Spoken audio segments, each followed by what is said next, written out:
இருக்கீங்களா? ஓகே, பரவாயில்ல. சர்ச்சில் கூட்டம் நிறைய வந்திருப்பாங்க தெரியுது. ஆனால் ஒரு 2-3 வாரமாகவே கூட்டம் கம்மியாகவே தான் இருக்காது. ஏன்னு தெரியல. இனிமேல் நெக்ஸ்ட்டு சர்ச்சில் அட்னன்ஸ் எடுத்துருவாங்க இல்லைங்களா? யாரெல்லாம் வராங்க அப்படின்னு சொல்லி அட்னன்ஸ் எடுத்துருவாங்க. சரி, இப்போ நம்ம உள்ள போகணும். ராமசாமி, முனுசாமி, குருசாமி வந்துருக்கீங்களா சர்ச்சுக்கு? வரலையா? வந்துட்டாங்க. Very good, very good, very good.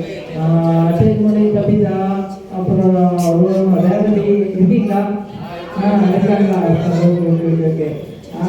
News கேள்விப்பட்டேன். ரேவதியும் கவிதா எப்போ பார்த்தாலும் மாநிலே தான் இருக்காங்கன்னு சொல்லியிருக்காங்க. பாவம், அவங்க வருஷம் ரொம்ப ஃபீல் பண்ணி பேசுறாரு. அதுவும் கவிதாவுடைய ஹஸ்பண்ட் அழுகுதான் இருக்க பாவம். சரி, எல்லாத்துக்கும் சொல்கிறோம். கரெக்டாக ரிசல்ட் பார்ப்பாங்க. ஆனால் கூட்டம் தமிழை விட கன்னடம் தான் நிறைய இருக்குமா தெரியுது. நமக்கு வேற டிரான்ஸ்லேட் பண்ணுறது யாரோ ஒரு ஆள் வேணும். யாராவது பிரதர் வந்தீங்கன்னா நான் வாங்கன்னு நினைக்கிறேன். பிரதர், கன்னட பிரதர் வந்தீங்களா? வாங்க பிரதர், வாங்க பிரதர்.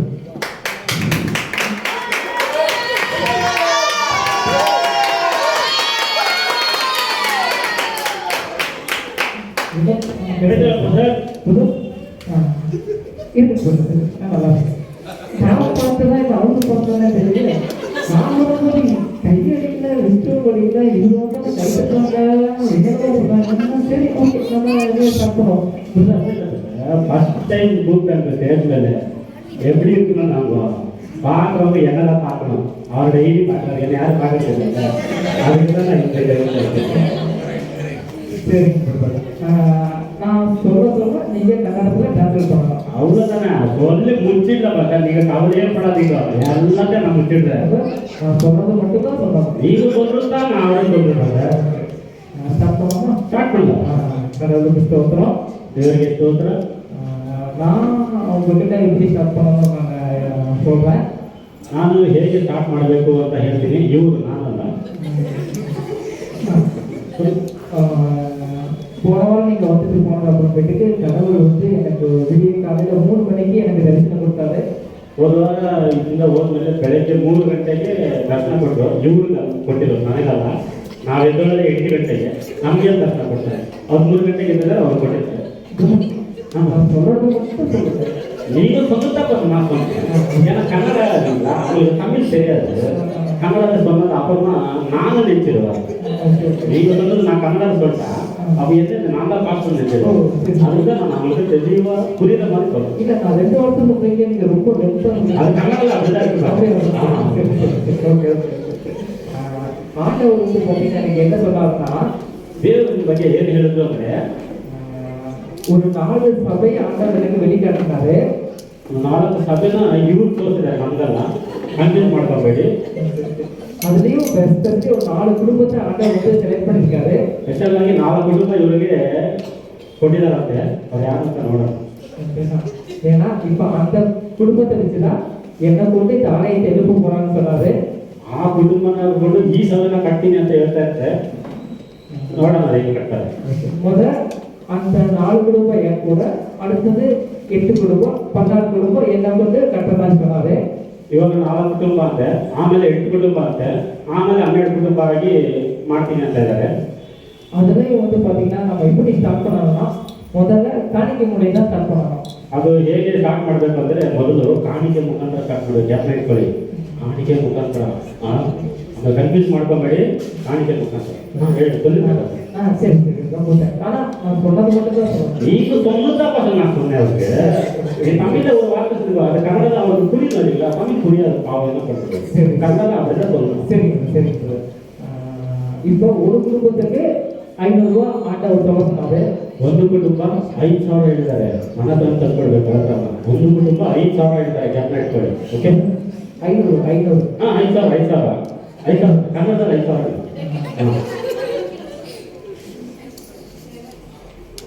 ಅದ 5,000 ತಂದ್ಕೊಡ್ತಾರೆ. ನನ್ನ ಹತ್ರನೇ ತಂದ್ಕೊಡಿ, ನಾನು ಆಮೇಲೆ ಅವರಿಗೆ ಲೆಕ್ಕ ಕೊಟ್ಬಿಡ್ತೀನಿ. ಓಕೆ, அந்த 500 ஓகேங்களா?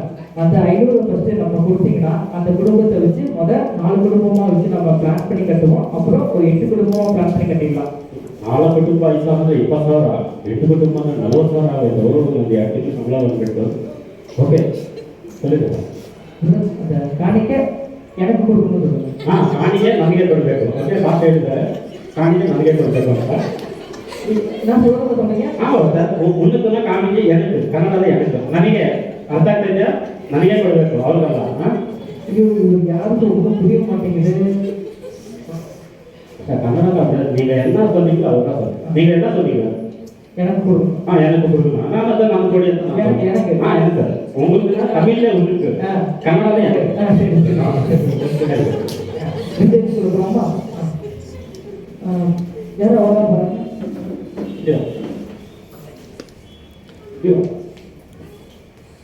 என்னப்பா என்னாச்சு?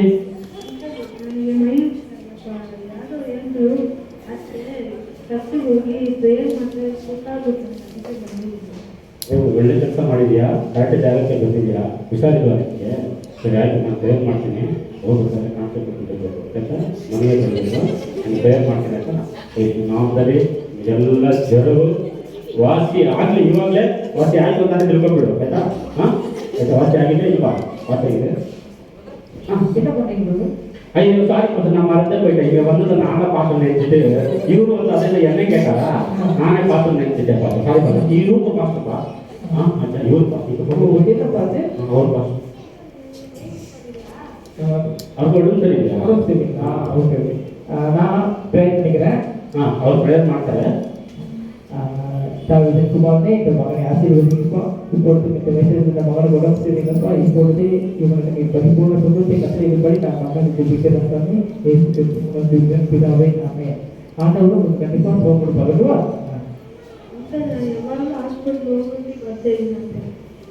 ಈ ಯಾಕಪ್ಪ ಯಾವಾಗ ದಿನ ಹಾಸ್ಪಿಟಲ್ಗೆ ಹೋಗೋದು ಬರ್ತೀಯಾ? ನೀನು ಎಲ್ಲಿ ಹುಟ್ಟಿದ್ದು? ಅದೇ அந்த காலத்துல பாட்டி வீட்டுல பிறந்தது அடிக்கடிக்கு பாட்டி வீட்டுக்கு போயிட்டு வருவாரு. இப்ப எல்லாம் ஹாஸ்பிட்டல்ல பிறந்ததுனால அடிக்கடிக்கு ஹாஸ்பிட்டல் போயிட்டு வருவாரு. அவ்வளவுதான். அரே நான் ஒரு பாஸ்டர். உங்களுக்கு இல்ல பாஸ்டர், நான் உங்களுக்கு இல்ல. இந்த மாதிரியே இருக்கு. அதான் நான் சொல்றேன். நான் பாஸ்டர் தான். ஆமா. நான் தப்பா சொல்லுவாங்க. என்ன திட்டற வச்சுக்காங்க. நான் சொல்றது மட்டும் சொல்லுங்க. நீங்க சொன்னதை நான் சொன்னேன். இப்ப அவர் என்ன சொன்னாரு? ஹாஸ்பிட்டல் பிறந்தே சொன்னாரு. சரிங்களா? ஹாஸ்பிட்டல் பிறந்தனால அடிக்கடி ஹாஸ்பிட்டல் போயிடுவார். நாம நம்ம பாட்டி வீட்டுல பிறந்தா அடிக்கடி பாட்டி வீட்டுல போயிட்டு வரோம். நல்லா இருக்கு இந்த மெசேஜ். அது கூட நிறைய போயிடுச்சு. சரி சரி சரி. நல்ல மெசேஜ் கொடுத்தாரு, நல்ல மெசேஜ் கொடுத்தாரு. நீங்க பார்த்து அவர் கான்டெக்ட் இருக்கு. தேங்க்யூ. சரி போயிட்டு சரி தப்பாமா. அடுத்தது 8 குடும்பம், அதே மாதிரி 1000 ரூபா. 1000 ரூபா. ನೆಕ್ಸ್ಟ್ 8 ಕುಟುಂಬ 10,000 ರೂಪಾಯಿ. ಓಕೆ, ಮರಿಬೇಡಿ. ಫಸ್ಟ್ 4 ಕುಟುಂಬ 5,000, ಆಮೇಲೆ 10,000. 10,000 ನನಗೆ ತಂದ್ಕೊಡ್ಬೇಕು. ಸರಿ ஓகே. ஸோ இப்போ மாதிரி இந்த மாதிரி அவர் சொன்ன மாதிரி நீங்கள் கொண்டு வாங்க. முதல் 4 குடும்பம் 500, அடுத்த 8 குடும்பம் 1000 ரூபா நீங்கள் கொடுத்தீங்கன்னா இந்த சபை வச்சு நம்ம கட்டி ஜெப பண்ணிடலாம். ஓகேங்களா? ಅವ್ರು ಹೇಳಿದಾಗೆ 8 ಕುಟುಂಬ 8 8 16 ಆಗುತ್ತೆ, ಆಮೇಲೆ ಡಬಲ್ ಆಗುತ್ತೆ. ಎಲ್ಲ ನನಗೆ ತಂದ್ಕೊಡಿ. ಅವ್ರು ಹೇಳಿದ್ರು ನನಗೆ ಕೊಡಿ ಅಂತ, ಅವ್ರಿಗಲ್ಲ ಆಯ್ತಾ? ಕನ್ಫ್ಯೂಸ್ ಮಾಡ್ಕೊಬೇಡಿ. ನನಗೆ ತಂದ್ಕೊಡಿ, ಸಭೆನ ಕಟ್ಟೋಣ, ಆಮೇಲೆ ಮಾಡೋಣ. கன்னட வசனம் சொல்லுது கொடுக்க போகிறோம். அந்த மெசேஜ் நான் சொல்லியிருக்கேன். கொடுப்பாங்க, வாங்கி எனக்கு கொடுக்கணும்னு சொல்லியிருக்கீங்களா? ಕೊಡಿರಿ, ಕೊಡಲ್ಪಡುವುದು ಅಂತ ಹೇಳ್ತಾ ಇದ್ದಾರೆ. ಅದಕ್ಕೆ ಫಸ್ಟ್ ತಗೊಂಡು ನನ್ನ ಹತ್ರ ಕೊಡಿ, ಆಮೇಲೆ ನಿಮ್ಗೆ ಅವ್ರು ಕೊಡ್ತಾರೆ ಗೊತ್ತಿಲ್ಲ. ಸರಿ ஓகே. இந்த மாதிரி மெசேஜ் கொடுத்து நீ அடுத்த வாரம் வாங்கன்னு சொல்லி முடிச்சா ಹೇಳ್ತಾರ அவ்வளோ இதுதான் நான் இவ்வளோ கெட்டதாக போட்டு சரி பாரு. இந்த ஸ்டோரியோட மாதம் நாங்கள் என்ன சொல்ல வரோம்னா, அவர் டெஸ்ட்டில் ஐயா ஒன்று சொன்னாங்கன்னா டெஸ்ட்டில் கீழ் படிக்காது அப்படியே நீங்கள் மற்றவங்க சொல்லுங்கள். அதாவது நம்ம ஒன்று சொன்னோம்னா அதை வந்து ஸ்ப்ரெட் ஆகி 2-3 வருஷம் மாறி போய் டெஸ்ட்டில் சம் ப்ராப்ளம் வர சான்சஸ் இருக்கு. ஸோ போதவர் ஐயா என்ன சொல்கிறாங்களோ அதை நீங்கள் அப்படியே ஃபாலோ பண்ணுங்க. கண்டிப்பாக நன்னாலையும் பண்ண முடியுங்கிற மெசேஜ் தான் கொடுக்க வந்திருக்கோம். தேங்க்யூ.